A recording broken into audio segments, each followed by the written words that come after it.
بسم الله والحمد لله والصلاة والسلام على رسول الله وعلى آله وصحبه أجمعين أما بعد. Tonight on the 2nd of Jumaadaa Thani in the year 1445, corresponding to the 14th of December 2023, we are in the book Al-Tasfiyah, the purification and the cultivation, on page 39. Another example out there is with respect to marriage, which is still in force today amongst the laws which are termed as personal statutes. It is known today, unfortunately, that the laws have been imposed upon us as an obligation, as an obligatory duty, and that they contain things which are unanimously held to be contrary to the Sharia. However, this ruling on marriage still remains to be held as a respectable Islamic position. It is still decreed in the Muslim lands that the Muslim girl of a legal age can marry herself off without the permission of her guardian. And this is despite the announcement of the Messenger of Allah sallallahu alayhi wa sallam with his statements, أيما امرأة نكحت بغير إذن وليها فنكاحها باطل فنكاحها باطل فنكاحها باطل. Any woman who marries without the permission of her guardian, then her marriage is false, then her marriage is false, then her marriage is false. So this hadith is not applied, and that ruling is applied and is decreed accordingly. Alhamdulillah, Alhamdulillah, wassalatu wassalamu ala Rasulillah wa ala alihi wa sahbihi wa wala. I believe so that's the 5th class, yes? Yeah, 5th class of this talk, Alhamdulillah. We're almost heading towards the end of it. I would believe maybe 3 classes maximum, and we'll finish inshallah. Shaykh al-Albani, he says, and هناك مثل آخر أو مثال آخر. This is the example. Can anybody tell me what was the first example that the Shaykh had given us, and what this example is all about? So let's start. What is the first example the Shaykh had talked about? Aina. Huh? Aina. No. Or alcohol. Yeah, the alcohol. So that is when you find in the books of Al-Hanafi that those this fiqh which says that ba'askara kathiru faqalil haram is not their meaning. If the person, which is the correct opinion, if you drink something which is too much of it makes you drunk, then little bit is haram. Abu Hanifa did not adopt that because he didn't have the hadith. He said the only haram is the grape, alcohol, grape wine. As for other than that, the beer made of the dates, the wheat, or the barley, as long as it doesn't get you drunk, there's no problem to drink from it. And we said Abu Hanifa rahimahullah, he is mujtahid scholar, and he will be rewarded, even though that he made a mistake. But the ones who knew this, they should really now say that it is a wrong opinion. And you should not just stop and say and try to find excuses, because this is all of it because of we people making taqdees, making a person to be holy or infallible. Nobody's infallible. There's no harm to say Abu Hanifa made a mistake in this issue. Have the guts to say it. So that's the first example that we discussed before. And is all of these examples is actually to show you that there are when the Prophet ﷺ said you have to go back to your religion, he says, what religion do we want to go back to? Because religion now at the moment has been so many things into it which should not be belonging to it. It's wrong. And people take it as that this is the religion. So when the Prophet of Allah, he said, if you want this humiliation to be removed, you have to return back to your religion. But what flavor? What type of religion do you want to go to? Because we have got lots in the market now. In the market, lots of flavors. And he's given us example about the khamr, intoxicant. Now he's giving us a second example, which is about the marriage without a wali. You don't have to travel too far. In this county, which is Aylesbury, you just go to the masjid, which is next to the, your center. What do they call that masjid? Yeah, you just go there, and you will see that if you want to go and travel, a woman she wanted to marry somebody else, they have a document where it says marriage certificate, but there is no even space for the word wali. Wali is the guardian. Do you understand what I'm saying? Can I just ask brothers, can you get closer? Because this way, get closer. Get to this pillar. I know it's really your back. And everybody goes, get closer. Because that guy shouldn't be relying on this. Come here. Come here. To really fill up the space. Because I've got a big gap here in the front. The camera shouldn't be taking that gap. Habibi, Habibi, Sorry, in front of the camera, please. wake up. In front of the camera. I want to see, I can't see. sort of being, we are being sort of serious here about the topic.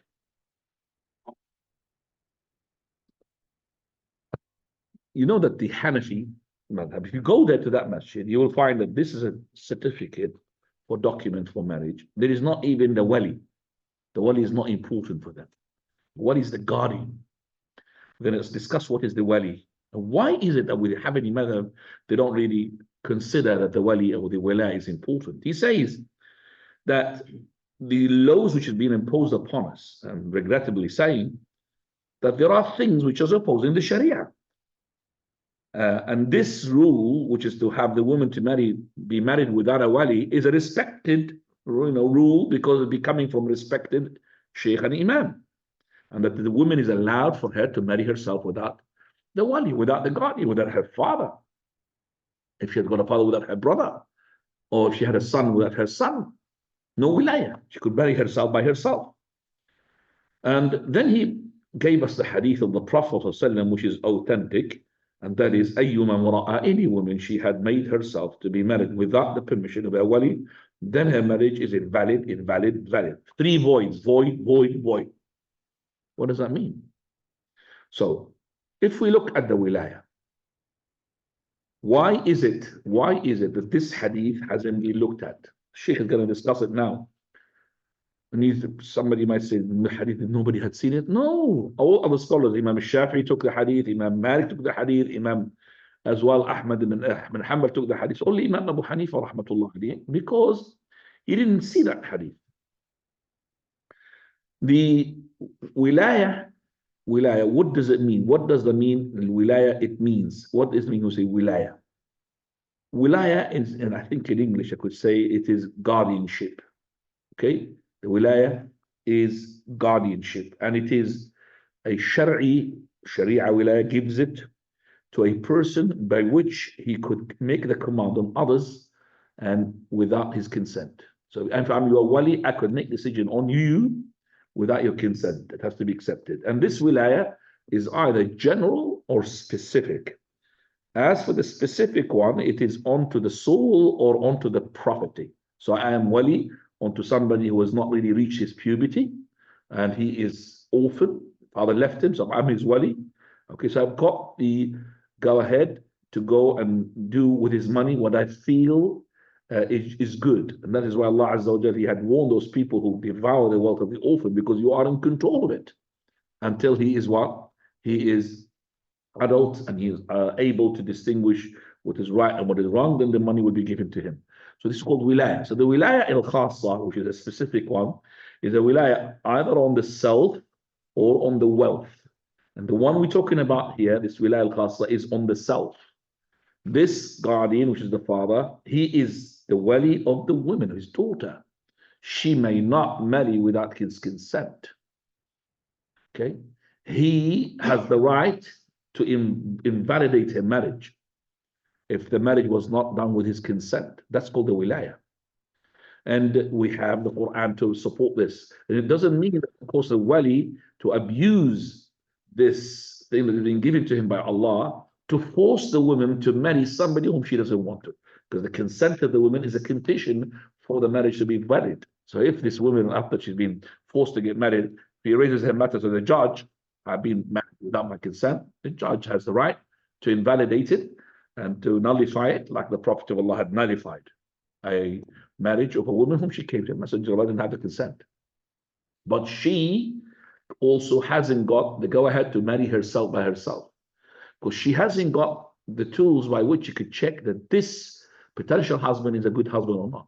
So only the male would do that. So the wali, okay, is, so we're going to define him now. Who is he? The wali is the most closest person to the woman, most closest person, relationship-wise, to the woman, if she is to be basically married to somebody without his permission, then it will make him upset. Okay, it will make him upset. So that is the wali. Wali is the one whom you know, the one who is most related or closest person to the woman, and he will be harmed if this woman, she was married to somebody who is not fit. He will be harmed. He's the most harmed. And this wilayah is as follows. Okay.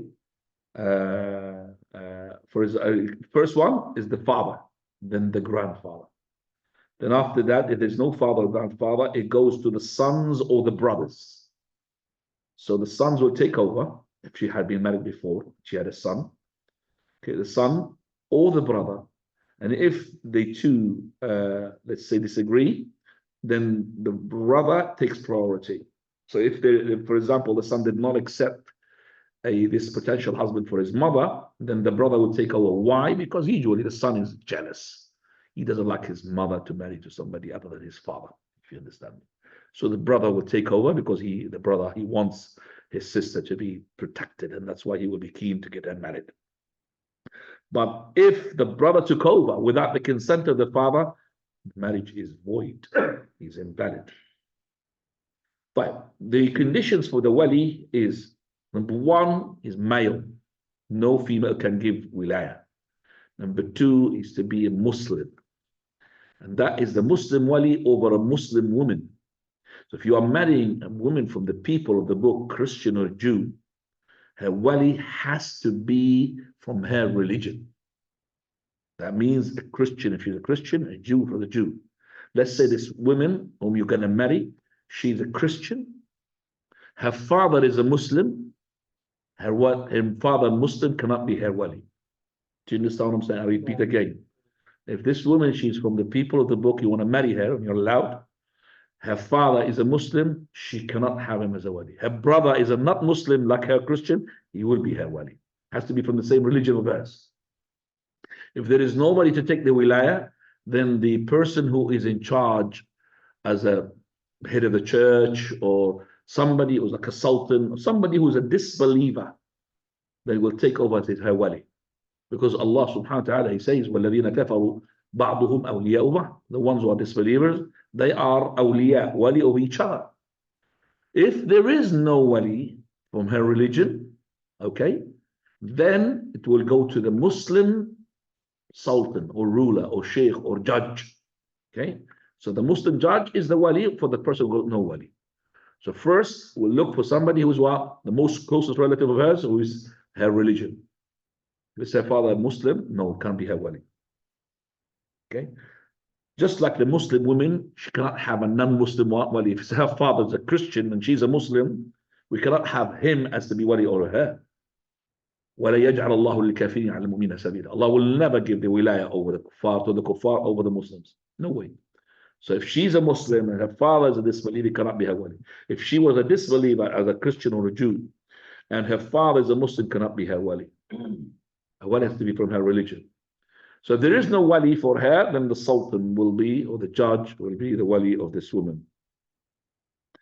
Third condition is the bulugh. He has to be adult. Of course, the wali has to be an adult. If it's her brother or her son, has to be an adult. Fourth condition, he has to be sane. If he's insane, he cannot be her wali. Fifth condition, he has to be free, cannot be a slave. If he's a slave, he's not a wali. And you have noticed here, those 5 conditions have been mentioned, that he has to be adl. Adl means like a person who is committed to his deen. Because we said that the Christian father will be a wali for the Christian woman. How can the Christian father will be adl? Okay, so the adl is not a condition. So that means if a Muslim woman, she had a drunkard father and a very religious brother, still the wilayah for the father, even if he's drunkard. Okay, even if he's drunkard. So as long as he's Muslim, he's got the wilayah. No way can you bypass his wilayah. He has to be the wali, even he's a drunkard person. Okay, even he's a fornicator. Okay, because it's not a condition for him to be a just. He loves his daughter, and he will be so much harmed and upset if somebody who was not fit, according to what he believes, to marry her. Do you understand me? So he's her wali.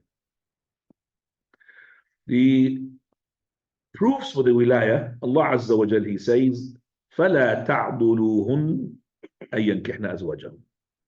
This Surah Al-Baqarah, verse 232.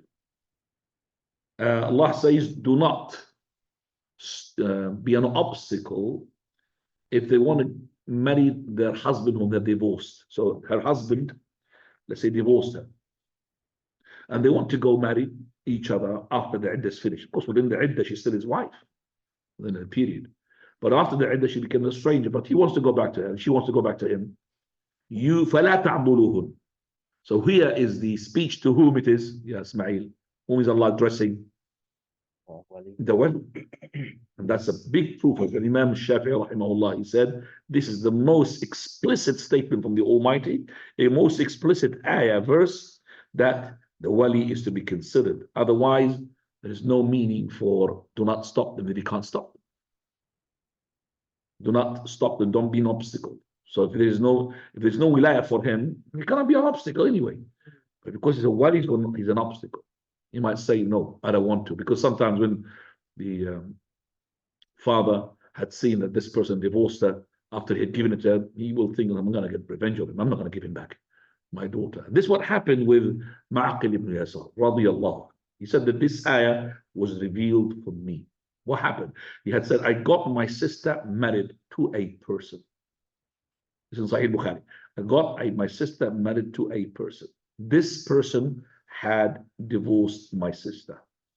And after her iddah is finished, he came to ask for her hand for marriage again. And she wanted as well to go back to her husband. So he says to him, that is Ma'qil, Zawajtuka ukhti, I had got you married to my sister.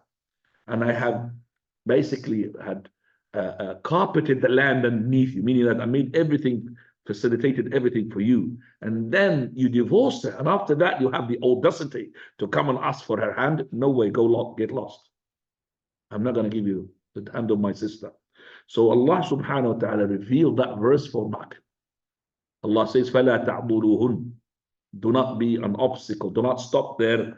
أَن يَنْكِحْنَ أَزْوَاجَهُمْ. That is to marry or remarry their husband whom they have divorced. So he said, this ayah was revealed because of me. After he read this ayah, he said, Messenger of Allah, now straight away I will let her to marry that person. So he got her married to her ex-husband. Also from the proofs in Surah Al-Baqarah, verse 221. Allah subhanahu wa ta'ala says, وَلَا تَنْكِحُ الْمُشْرِكَاتِ حَتَّى يُؤْمِنُ. Do not, O Muslims, men, marry the females mushrik, kafira, until she believes. وَلَا تَنْكِحُ الْمُشْرِكَاتِ حَتَّى يُؤْمِنُ. Until they believe. So here, the male, when he's been addressed by the Almighty, he says, do not marry the kafir women until they are what? Mu'minat. Not the people of the book, the people of the exemption. Then later on in the ayah, then in the وَأَمَةٌ مُسْلِمَةٌ خَيْرٌ لَكُمْ. Then after that, in the ayah says, قَالْ وَلَا تُنْكِحُ الْمُشْرِكِينَ حَتَّى يُؤْمِنُ. But do not let the disbelievers, marry your daughters, until they believe. So when it came to the male, Allah addressed them, do not marry disbelievers. When it came to the female, the Muslims, said, do not let your daughters, that means you are wali, you are the one who comes in the last saying, do not let وَلَا تُنْكِحُوا الْمُشْرِكِينَ حَتَّى يُؤْمِنُوا, until they believe. So here, he did not address the women, do not, you female, marry the disbeliever. He said, do not let, that means he's speaking to the wali. You are the one who's in charge. Do not let that woman to marry the disbeliever. Prophet ﷺ, he said, لا نكاح إلا بولي. There is no nikah valid except with a wali. Wali here, which means the guardian. Also Allah, he said, وَأَنْكِحُ الْأَيَامَ مِنْكُمْ. And let those women who are, they are the women who have let the husband, they lost her husbands, or they are having a husband, وَأَنْكِحُ. Let them to get married. So the khitab, the addressing from Allah is not to the woman herself, it's to the guardian. وَأَنْكِحُ الْأَيَامَ مِنْكُمْ وَالصَّالِحِينَ مِنْ عِبَادِكُمْ. Also the Prophet ﷺ, he said, okay, which is the hadith that we have quoted, أَيُّمَا امْرَأَةٍ نَكَحَتْ بِغَيْرِ إِذْنِ وَلِيهَا فَنِكَاحُهَا بَاطِلٌ بَاطِلٌ بَاطِلٌ. 3 voids the Prophet ﷺ he had mentioned. And then he said, وَلَهَا مَحْرُهَا بِمَا أَصَابَ مِنْهَا, and she's got her dowry with whatever he had touched her with. فَإِنِ اشْتَجَرُوا, that means if there to be dispute, then the sultan be the wali of the one who has got no wali. Ibn al-Munzir rahimahullah, he had quoted to us. Ibn al-Munzir is specified in giving us what are the consensus of the scholars. He said, لا يعرف عن الصحابة خلاف ذلك. There is no knowledge whatsoever from the companions on the contrary of this. That means all of them, they say that there's a wali. There's not a single companion which we know from him that he said it's okay to marry without a wali. And also with despite all of this, Imam Abu Hanifa rahimahullah, he said that it is the full right of the wali to dismantle or to nullify the contract if she was to be married to somebody who is not fit. So Abu Hanifa, at the beginning, Abu Hanifa says, no problem to marry without a wali. Yet he has the right to nullify a marriage, okay? To nullify a marriage with a person whom he thinks is not fit for it. Do you understand me? So how can he, Abu Hanifa rahimahullah, give the wali the right to nullify, but he hasn't got the right to give the go ahead. Okay, so the go ahead, Abu Hanifa, he says no problem without the wali, but yet he says he's got the right to nullify it. It doesn't work like this. So because he has to have the right to give the go ahead, just like he's got the right as well to nullify it if he was not there. طيب, alhamdulillah, we finished everything to do with the wilayah. Now he says, the Imam al-Albani, starting with the question at the end of page 39. Some people, they would say, maybe some of the people will say, has nobody understood the hadith except you? Page 40 now starts. I say this hadith was understood by one who had the best understanding from amongst the imams of the Arabic language and its stylistic particularities.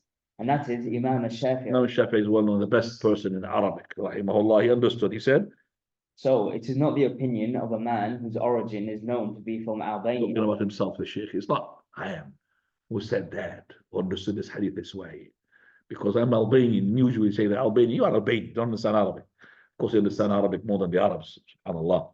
Sheikh Albani studied Arabic properly. But he said that Imam al-Shafi'i, they want to understand the Arabic, he understood the same thing. Go ahead. Rather, this Albanian came across a hadith and came across an understanding from an imam whose ancestry goes back to the Quraysh and to Abdul Muttalib. Okay. Why is it then that this authentic opinion, which is linked to this authentic hadith, has been left out in favor of an opinion of another imam from amongst the imams of the Muslims?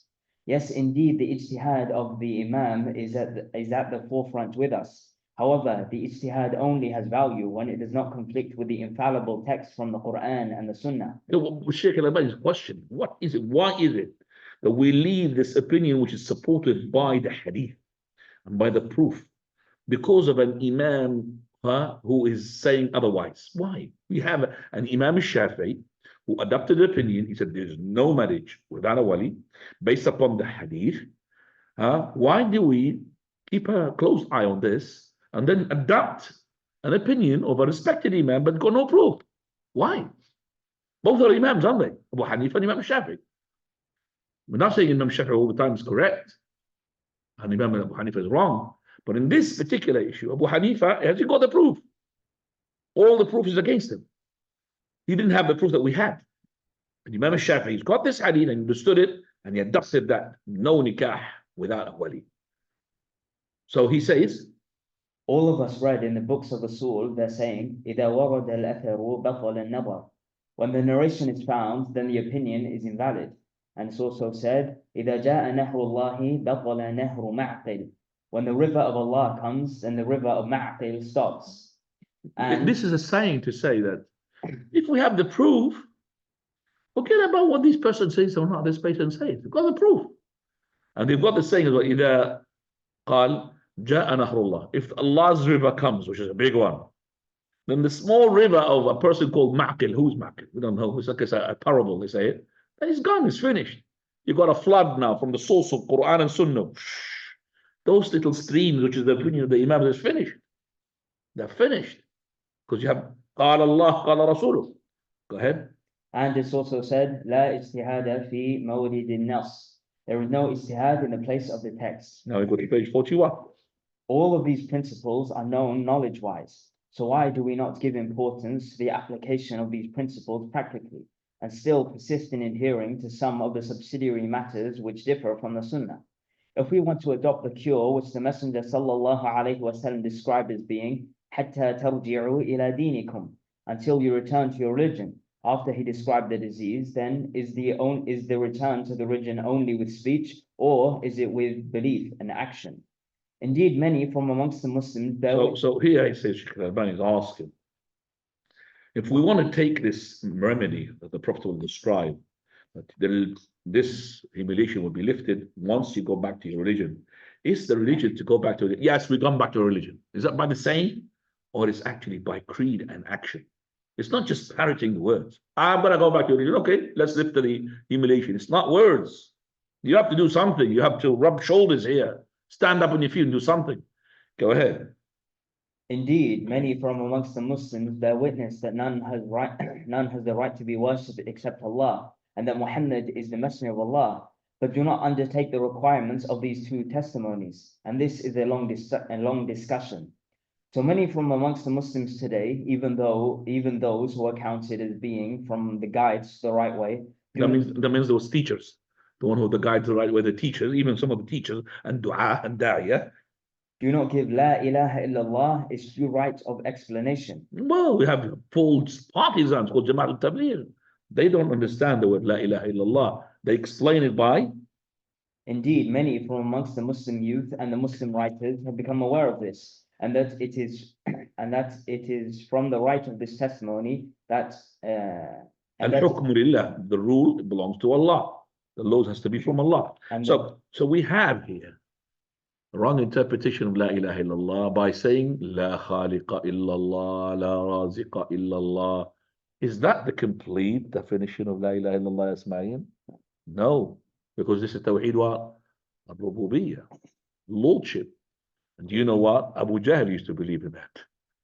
Abu Lahab used to believe in that. All those kuffar used to believe in that. If you ask them, Allah said, if you ask them, وَلَئِنْ سَأَلْتَهُمْ مَنْ خَلَقَ السَّمَاوَاتِ وَالْأَرْضِ, who created heavens and earth? They would say Allah.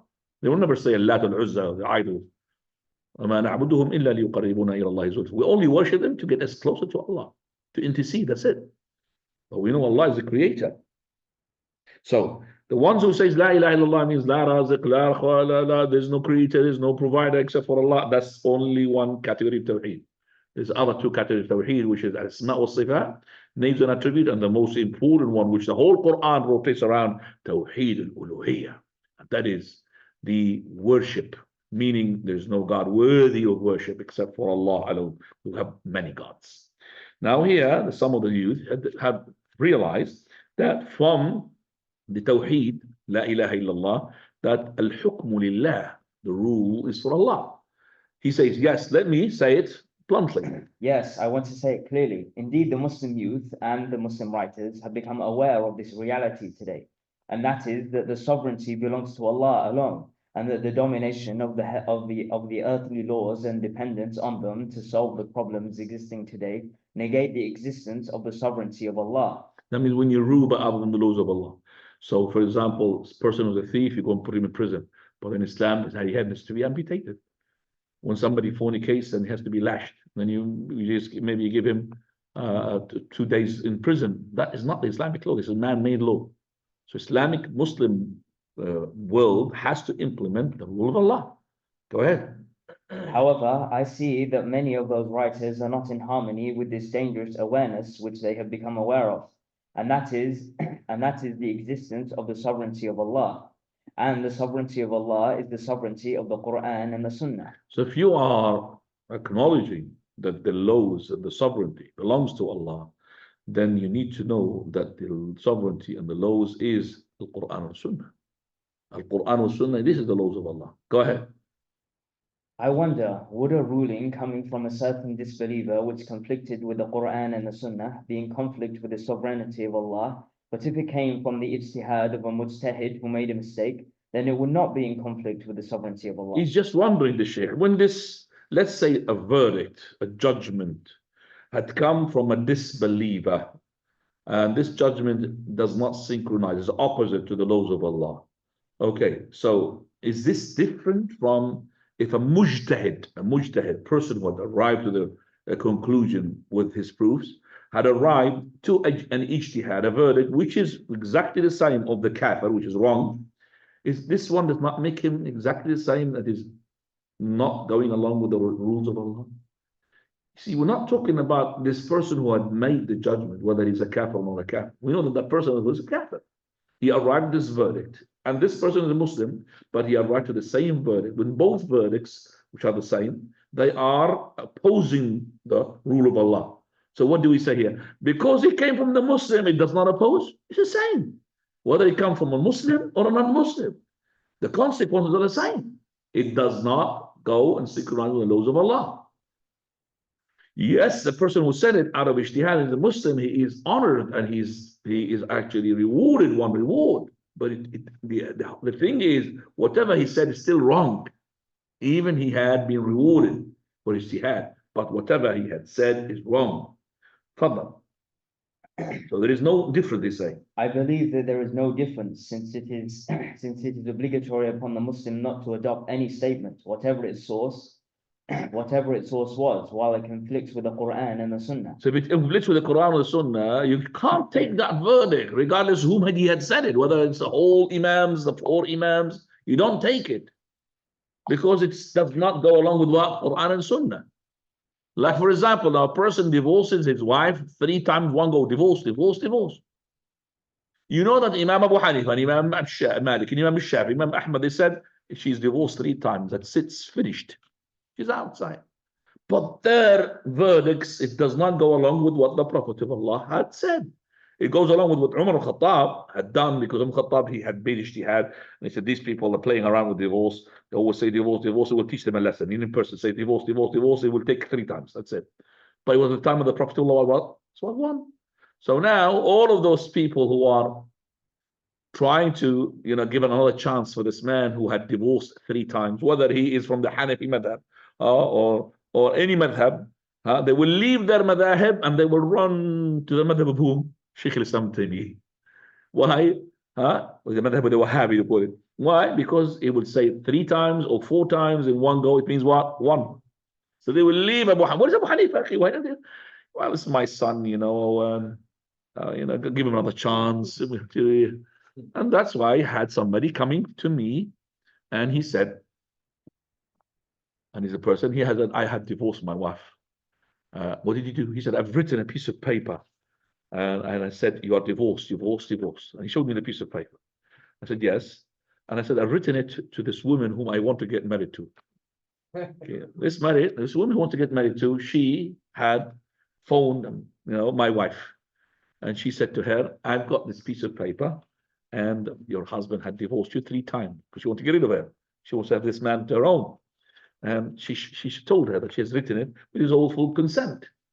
So now this woman, she's gone crazy, this wife of his. She said, well, you prove yourself that you are my wife. You are my husband. I'm not going to take anything from you. So this guy now is he doesn't know what to do. He goes to his sheikh, by the way. I had never seen this guy. I'm pretty sure that he belonged to the other sect, Brilwais. He's Brilwi. From the Brilwis, he came to us. Well, for the rescue, the Wahhabis, how they call them. They came to us. So he came to me into my office. So first of all, I could give you the fatwa. The thing is that you are taking the fatwa just to suit yourself. You should be abiding with what your scholars whom you believe they are correct. Unless you don't really take from them, then I will give you the fatwa. He came with his cousin. His cousin is from us, but he is not from us. Allah musta'an. So I gave him fatwa, written fatwa. So basically he took it and then he went to Pakistan and then he got the same fatwa from his own clan to synchronize. So he returned her back and it's not really divorced 3 times. So he's been divorced only once, or I can't remember, it's a long time ago. But anyway, so this is picking whatever fatwa it suits you.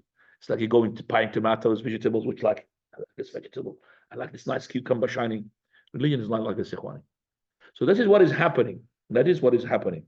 So the people are pick and choose regarding their deen. طيب. So he says here, I have no difference between this fatwa and that fatwa. Then again, I believe I believe that there is no difference, since it is obligatory upon the Muslim not to adopt any statement, whatever its source was, whilst it conflicts with the Quran and the Sunnah. However, there is a difference between the one who stated that disbelief, and he is a disbeliever eternally in the fire, and the one who stated that mistake from the Muslims, and he is rewarded for his mistake, as the remark about it has preceded in the authentic hadith. Meaning, there's no difference in the verdict. The difference is the one who said it. Yes, the person who said it is a kafir, who is a kafir, is a kafir. But the person who's a Muslim said it out of ijtihad, because this is what he had arrived to, what he had got from the proofs. He's wrong and he's being rewarded. He's not a kafir. But the statement itself, the verdict, is not to be accepted because it does not synchronize with Quran and Sunnah. Understood, everybody? Continue, please. Thus, the return to the religion is obligatory after endeavoring and traversing upon the path of the understanding of this religion. And that will be with the application of the fiqh, which is known today as the comparative fiqh.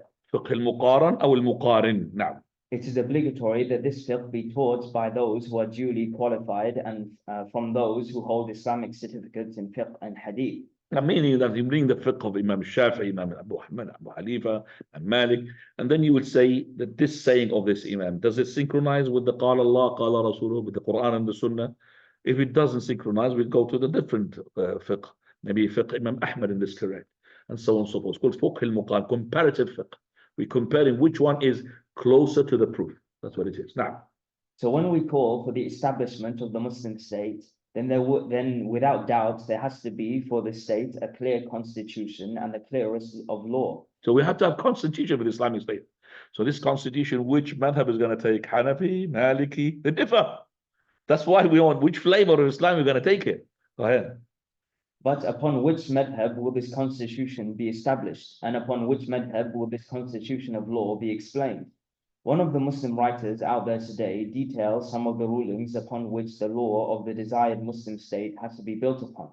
So we find that this law is not built upon learning, upon our way, which we have pointed out. And I believe some of those he has mentioned, Sheikh Al-Albani, Taqiyuddin al-Nabahani, the one who had founded Hizb al-Tahrir, HT, is one of them. Now, and that is the comparative fiqh, or with our terminology, learning in accordance with the Quran and the Sunnah.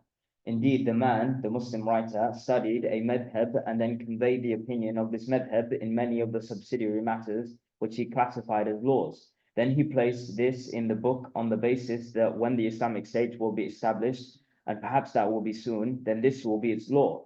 In reality, he has come with nothing new. Okay, right before you come in new. So this Taqiyuddin Nabahani, he had taken some of the subsidiaries matters in the fiqh of Abu Hanifa and made it from the laws. Like, for example, he puts in the constitution of or the laws of the inshallah the Islamic status which is going to be born. Okay, so if you have a Islamic state to be born, this is the one is going to be the constitution to run the Islamic state, in which he had taken some fiqh which is suitable to his whims and desire. And Taqiyuddin Nabahani, for example, in his, we call it the dossier, the files, you've got files. In that dossier, he says, there is no problem for the youth to listen to music. There's no problem for the youth as well to watch pornography movies or pornography images. The reason behind this, he took it from the madhab of the Hanafi. The Hanafi doesn't say that, but he took it because when you take the principles of theirs, you end up saying this is halal. So, for example, he says that in the madhab al-Hanafi, if we read there, it says that the sujood at-tilawa is compulsory. So if you had recited an ayah, a verse, which is called sajdat at-tilawa, prostration of recitation, or you heard somebody reciting directly onto your ears a verse that it contains prostration of recitation, you must prostrate. Okay? But then, you see the Ahnaf, we call it the yaghusuna fil masajid. They go deep into things that we don't need to go like this way. But because of you remember the hadith of the Prophet of Allah, if you have a jama'ah, the one who leads you is going to be the one who knows about the Quran the most. And if you are the same, then the one who knows about the hadith the most. Yes? And if they are the same, then the one who had committed to the deen first, and they are the same than the one who had older age, the older. So if you've got a jama'ah of 5-6 people, I mean, Prophet of Allah gave the criterion who's going to lead. I'm not talking about a masjid who is being led by a particular imam. So in a group, so he said the Quran is the one who recites the most. That means he knows Quran more than the others, with as well correct recitation.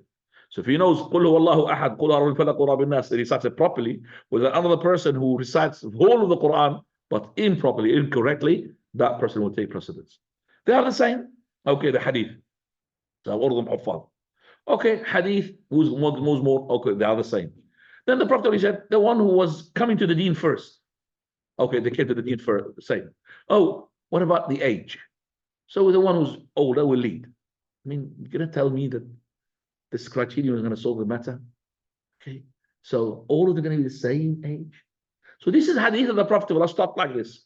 The Hanafi Madhab comes, then we're going to jump in and deep and make more, expand. Okay, they are the same in the age. Date of birth is all of them the same. SubhanAllah. We have a problem now. We're going to leave the prayer. Huh? They're the same. Then it's got the biggest head. So we're going to start measuring heads. How much is the head? Okay, the same heads. The most beautiful wife. Line up the wives, guys. Let's just see. Contest. Who's most beautiful? Because they've got a logic. They said the most beautiful wife. I mean, this imam will be more chaste. He's not going to look at other women. Oh, they are the same. They've got the same thing. Then they go to the last thing. The one who's got the smallest private part. I don't know how they're going to measure that. Take this few clothes and erected, not erected. A'udhu billah. And then measure. Why? Because the smallest one is more chaste. This is in the books. These are in the books. So I'm asking, these things, do we need to put them there? So this our Hanafi madhab talks about the recitation of the prostration for the recitation. So they had adapted it's compulsory to prostrate, but the correct opinion is not compulsory. It's recommended. But let's say it's compulsory. They don't stop here. They said, okay, what about a person who's not reciting? He's not listening directly. He is in the mountains and he's reciting the echo of a verse. So somebody reciting somewhere, and then wow, yeah, the ayah came to him, and he had heard this ayah which contains what? Prostration. Should he prostrate or should he not? Hanafi said, no, because it's not the real voice. It's indirect. He took it now, he could see it. That's very good. Now, singing music like this directly takes the verdict, which is haram. If you listen to it through the radio, cassette player, halal, because it's an echo. Took it from where? From the Hanafi madhab, from these subsidiaries matters. Another one, which is the image is like the reality? So a person who is looking at a person, is it the same verdict if you're looking at the image of his, the shadow of his? Okay, so the shadow. So you're looking at women, which is haram, directly. But if you look at the shadow of the woman, the shade of it, is that haram? They said, no, it does not take the same verdict. So if you look at the woman like this, haram. If you hold a mirror and you look at her and reflecting her, halal. No problem. Goes worse. Okay, now the photographs, all of this pornography, halal, because they're not looking at the women. You're looking at the image of the woman. It does not take the same verdict. That's the whole thing, is all about this thing of his constitution that he's trying to make it for the next born country, Islamic country. Allah al-Musta'an. That's the Islam we're trying to choose, ya ikhwan. But then he says he did not come with something new. In reality, he has come with nothing new, just as the author of the treatise Intoxicating Drinks came. Remember that sheikh we talked about, Muhammad Hamid al-Fiqh, Muhammad Hamid al-Hamawi. Muhammad Hamid al-Hamawi made a treatise, a booklet, in which he says, Al-Qawlu fil Muskirat, the right saying regarding the intoxicant drinks, in which he wanted to refute that person in Majallat al-Arabi, remember, in the Baqarah Maghrib. But he did not come with a conclusion. The person is really confused. Is he saying haram or not haram? Why? Because he's scared to say Abu Hanifa made wrong. He's scared to say Abu Hanifa he made a mistake. Go ahead. And the new thing which we want is that we instruct the Muslims. However, less it is said, indeed another statement is authentic, which another Imam has adopted because it is supported by the Sunnah. Imam Shafi, in that particular issue. Now, so this which I am pointing out occurs in the subject of when a Muslim. So the third example here. What is the third example? So you put right down. This is the third example. Now, When a Muslim kills a non-Muslim citizen in an Islamic state and then is killed because of him in retaliation. This is a well-known opinion in Islamic fiqh. However, there is another opinion out there which confronts this and says it's opposite. And it is when a Muslim kills a non-Muslim citizen, then he is not killed because of him due to his sallallahu alayhi wasallam saying in Sahih al-Bukhari, لا يقتل مسلم بكافر. A Muslim is not killed because of a non-Muslim. What has made this learned scholar and modern day writer place in the Islamic system and Islamic law that the Muslim is killed because of the non-Muslim in opposition to the hadith of the Prophet sallallahu alaihi wasallam? I believe that the reason is because he studied the fiqh which he was brought up on, and then he made it an obligation to follow. So is this the return to the religion? Indeed, the religion says, لا يقتل مسلم بكافر. A Muslim is not killed because of a non-Muslim, but the madhab says he is killed because of him. Likewise, the writer himself says about the same subject, if a Muslim kills a non-Muslim citizen by mistake, then what is his blood money? His blood money is the same blood money if he killed a Muslim. This is what the law says in accordance with the madhab which it relies upon.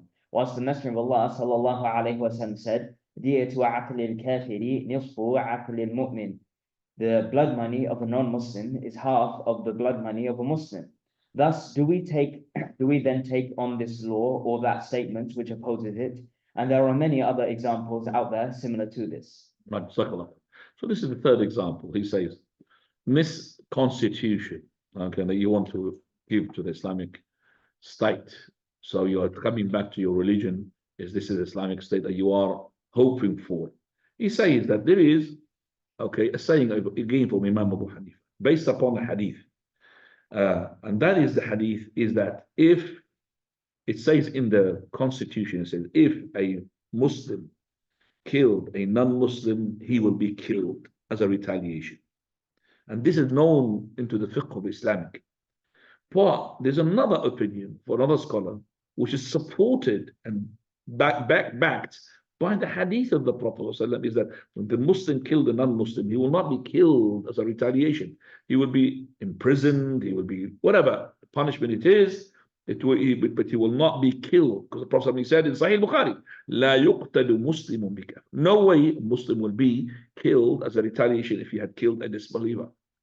So why made it this, he says, Al-Alim al-Fadil, the scholar of his excellence, scholar, that and in this contemporary writer, to put this Islamic law in this such a thing. Kwani, and this scholar, even Sheikh Al-Albani had, talking about this Muhammad al-Hamawi, even Sheikh Al-Albani had praised him. But this person later on, he had made a treatise in which he had refuted all those people who had made it okay to not to adopt any madhab. You have to adopt a madhab. So he had made a treatise or a booklet says لزوم اتباع مذاهب الأئمة حسما للفضل والدين. You have to follow a certain madhab of the Imam in order to stop this chaos. Al-Buti, which is another one who is Ash'ari, and he's against the Salafiyya, against the Sunnah, he had taken from that book and most of his principles and foundation, and he made the book of his Al-La Madhabiyya, is to have no madhab, bid'ah, the most dangerous bid'ah to hadid al-Sharia al-Islamiyya, which it threatens the Islamic Sharia. So this book is against any person who's saying that we shouldn't be Shafi'i or Hanbali. We have to abide. We don't have to abide by them, but abide by what the Prophet ﷺ has said, because the scholars have said this. And Imam Muhammad of Sheikh Muhammad Eid al-Abbasi, one of the students of Sheikh Al-Albani, he had written a refutation of that book called Bid'at al-Ta'assub al-Madhabi. Great book, which is Bid'ah means innovation, al-Ta'assub al-Madhabi, that is madhab fanaticism. A person is following a madhab and he making it a fanatic thing. If you know, nothing will work except by following a certain madhab. He said this is a bid'ah. And this book is a great book, and in which he brought things there, unbelievable, how the madhab used to fight each other and used to kill one another because it's different madhab. The Shafi'i will not, for example, the Hanafi will not let the Shafi'i marry from their women, or their women to marry or their man to marry from their women because they feel that the Shafi'i are kuffar. So these madahib treat each other to be disbelievers. Wal-iyadu billah. So Sheikh Al-Albani had said in Silsila al-Hadith al-Da'ifa 460 something to do with with this person, and he had refuted him. As I said, this is from the beginning, long time ago, more than 50 years ago. Rahmatullahi alayhi Shaykh. So he says here, why is it that this person had made his constitution to say that the Muslim will be killed if he's to kill a disbeliever, which is the opposite of what the Hadith of Rasulullah said. He said because he had adopted and he had studied a fiqh which he is being brought up onto it. So is this the way to go back to the deen? The deen says Muslim cannot be killed if he had killed a disbeliever. Any other punishment is okay. But the madhab says he will be killed. Not only that, he said that if the Muslim, is to be, if the Muslim had killed a dhimmi, a person who is non-Muslim, by mistake, then he said that the blood money is the same as the blood money of the Muslim. This is what the rule says and the law says. But actually, the Prophet ﷺ hadith is the opposite. He says that is the blood money of a disbeliever, if he's to be killed, is half of the blood money if a believer is to be killed. Why do we have this law, this fiqh, opposing the hadith of the Prophet sallallahu alaihi wasallam? So he's talking about now ar-ruju'u ila ad-din. Please say. The return to the religion is the return to the Quran and the Sunnah. That is the religion according to the consensus of the Imams, and that is what the protection from deviation, and that is what is the protection from deviation and falling into misguidance. Due to that, he sallallahu alaihi wasallam said, "Taraktu fikum shay'ain lan tudillu ba'dahuma kitabullahi wa sunnati wa lan yatafarraqa hatta yarida alayya al-hawd." I have left amongst you two things, which if you adhere to, you will never go astray: the Book of Allah and my Sunnah. They will not be separated until they return back to me at the pool. So we have given some of the examples which make it obligatory upon the people of knowledge to return to the understanding of the religion by way of its two aforementioned foundations, the Quran and the Sunnah. That is so that the Muslims do not fall into making lawful what Allah has made forbidden, being deluded into thinking that it is from what Allah has made permissible. That's it. Up to here, inshallah, we stop, and then I think 2 classes will be enough next week and the week after. So not next week, sorry, 2 classes in 4 weeks. And then we'll finish the whole book because we have to have a summary. If you have any questions, the Sheikh Al-Albani, rahmatullah alayhi, then he will give the conclusion of the book right here. If you have any question, please go ahead. Jazakumullah khair. Fadal. So if the madhab says that you cannot you can marry without wali, and the sunnah says that you can't, is the marriage accepted then or not? Any marriage without a wali is invalid. But if this person had got married to his wife, according to the madhab which he believes is correct, and there was no wali, we cannot say that his marriage is void because he got children and all of that. But if he is to adapt and to know the haqq and to settle that this marriage has to be with a wali, then he will remarry. Whatever before is halal. So if this person is still a Hanafi, according to him, it's no problem. The wali is not to be, required. So we can't just say his marriage is valid because he believes his Hanafi madhab is correct. But let's say that he had left that madhab or left that partisan or sect, left Brahmanism and came to Al-Sunnah, and we told him that you have to have a wali, then he could remarry. But even though the one which is before is valid because he thought it was a haqq. We don't have to tell him even to remarry because disbelievers, they married. And when they come to Islam, we don't tell them to remarry again. Do you understand? I mean, Christian and a Christian, they marry. They don't marry like the Hanafis, Islamically. Christian is invalid, but according to them is valid. And we tell them to get married. But if they were not married in their religion, they were girlfriend and boyfriend, they have to separate and get married properly. If they were married, whether Hindus, Sikh, this marriage, soon as they come to Islam, this marriage will be legalized. It will be acknowledged by Islam. If you show this hadith to the Hanafi Imam, explain this hadith, what would he say about this hadith? If he said, look, here's the proof. If you say that, each one has got his different opinion. What has that got to help you in any way? No, to say that you have to have a wedding. If you show him the dalil. You know what I'm just saying? This person, No. he had adopted Abu Hanifa because he believes Abu Hanifa is faultless. He doesn't dare to go on against him. And that's the whole thing, which is I say taqdees. Taqdees means a person holy. That's our disease. So if we have dismantled all the proofs, Sheikh Abu Hanifa rahmatullah alayhi, he has not received number of hadith like the other scholars who came after. Okay, so he was based his opinion, his deen, or his verdicts upon opinions. That's why so many mistakes, because upon opinions, no hadith. Abu Hanifa was to see what Imam Ahmad had seen. He will never say this. Problem is not Abu Hanifa. Hanifa's got reward because even though he's mistaken, he's got reward. But the problem with those who could see the other proof, yet out of we call it blind following and fanaticism. Okay, they don't want to. Khalas, they don't want. This is their pride. How dare we say Abu Hanifa is wrong? I don't know. Hanifa is a human being, makes wrong mistakes. Rahmatullah. We respect Abu Hanifa like we respect the other scholars. But we don't say anybody infallible except for the Prophet Muhammad sallallahu alaihi wasallam. Naam. Jazakallah khair.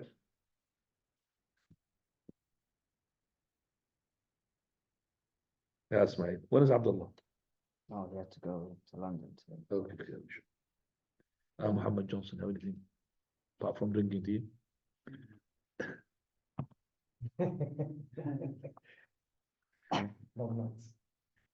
Your team making everybody is busy. That team make you strong. Sorry.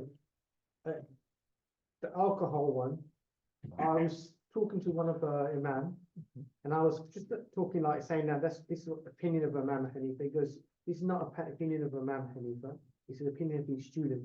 No, it's Imam Abu Hanifa rahmahullah. He was like, okay, I was like, No, it's Imam Abu Hanifa. His students, some of his students, we told him Muhammad al-Shaybani, he didn't say that, anything about it because he doesn't dare, but he didn't adapt it. His student didn't adapt it. Imam Ahmad kept saying in Baghdad, every time he sits down, he kept chapter of the food and the drink. And he start reading the hadith of the Prophet of Allah, which prohibits all of this wine.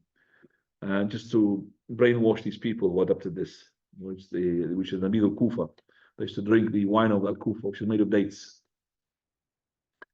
Just to make them stop drinking that, to say that it's wrong. Abu Hanifa adopted it, but it doesn't make Abu Hanifa. Well, I mean, let's this person. So Abu Hanifa students, so why the people they don't really say it is wrong? See, he doesn't want to say Abu Hanifa wrong. He said his students he made it. SubhanAllah, this is scared to say Abu Hanifa made a mistake. That's the problem. Did you want to show him where the book where it says Abu Hanifa?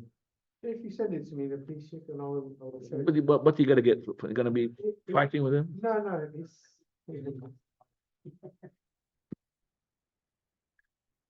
That's the problem. You're gonna do nothing. Allah musta'an. So if you look at this book, it mentions you some of the books. Okay. Hukmullah al-Khamr. Where that person at the beginning, can you just hand us the book that this person who's Majalat al-Arabi, how did he adopt this opinion? He will try to tell you that.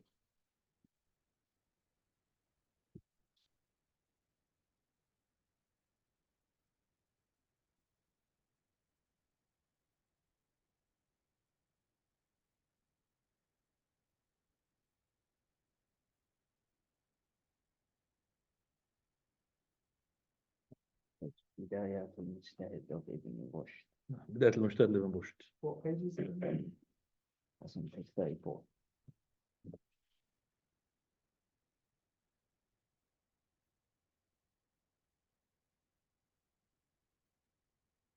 The scholars who had said that I'm written for you. I said Abu Hanifa, Sufyan al-Thawri, Waqi', Abu Yusuf, Yaqub, Abu Yusuf Yaqub, from the students, Ibn Abdin. Okay, those are the ones who said Abu Hanifa said this. Abu Hanifa rahimahullah hasn't got a book that he made, but his fiqh is being documented by those students of his. Yeah. So they got all of this all these big names, Abu Hanifa, Sufyan al-Thawri, Waqi'.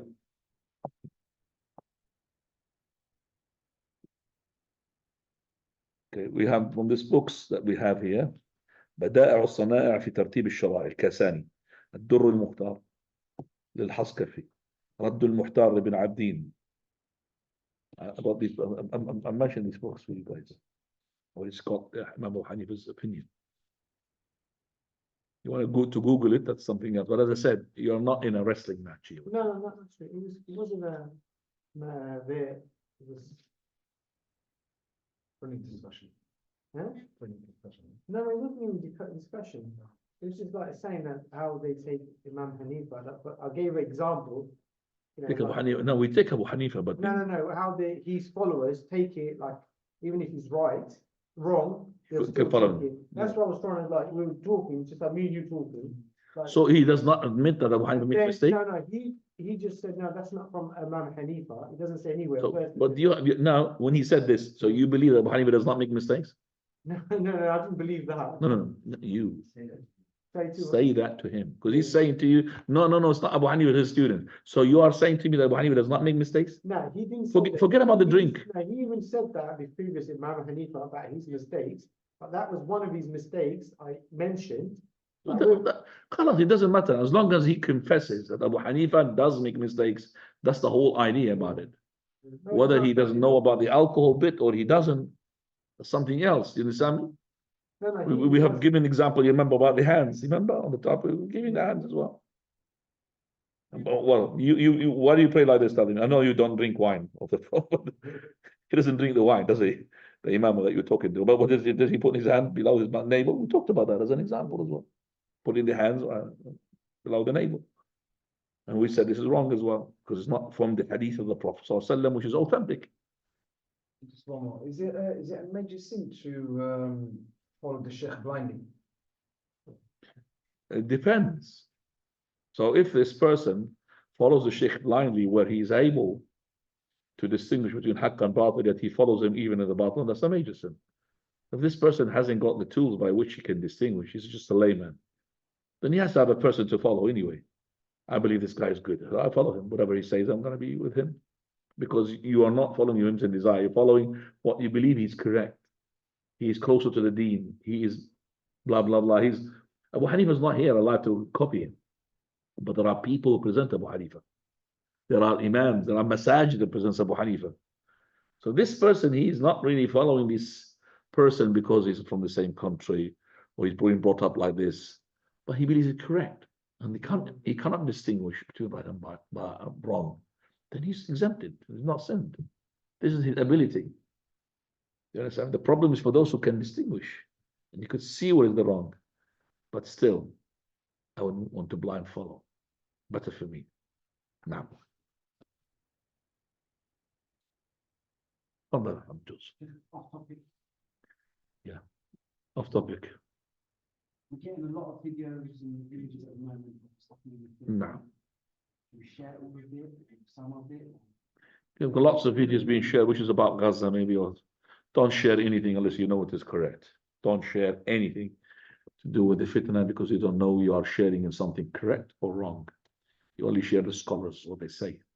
And the scholars, you have to know that if you don't know he's a scholar, don't share it. Because he could be doing something wrong. And he could be contributing to the wrong.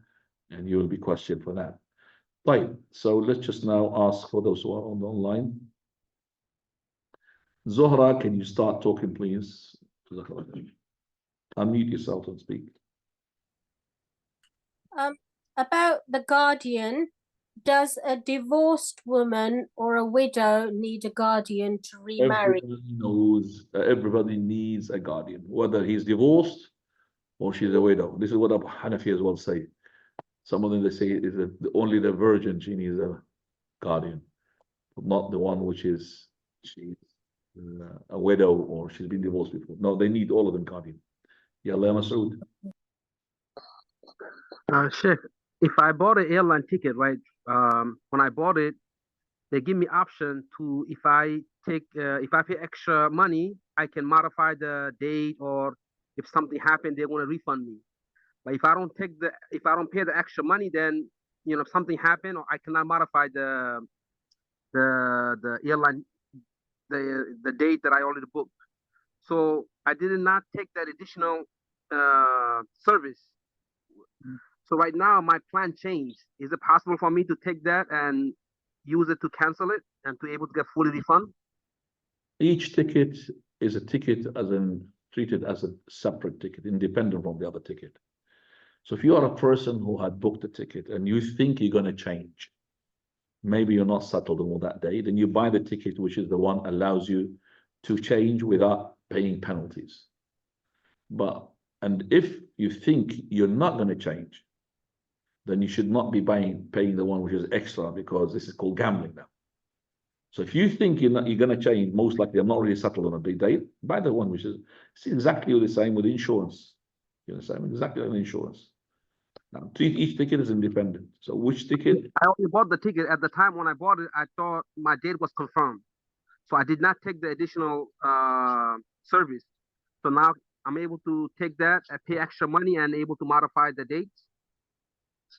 Well, you have to do that, because if you want to modify the date, if you want to travel it's like you're buying a new ticket. So these people, they're saying to you, this is the money. You want to modify it, you have to pay. Otherwise, you can't. Your ticket is invalid. So no problem. Because there's no option. You have an option, you don't have an option. No. Yeah. No. طيب يلا شمام. السلام عليكم شيخنا حياك الله. Finish inshallah 3 minutes. Now Sheikhana, I had a question. If two people are praying next to each other and they're both in the final tashahhud and the third person comes and joins, my question is, where should the third person go? And the person who is in the tashahhud. Next to them. He next should to the stand, person who is next to the imam. So so if me and the person are in tashahhud, the third person joins, he should stand next to me, or while I'm in tashahhud, should I start going backwards so me and him are behind the imam? No, tashahhud, you can't move. Are we going to crawl? I just wanted to double check. No, he just says you make tashahhud next to the one who is praying next to the imam. So 3 in 1 row, okay? Oh, we got it. Barakallahu feek, Sheikhana. Subhanakallah wa bihamdika ashhadu an la ilaha illa anta astaghfiruka wa atubu ilaik.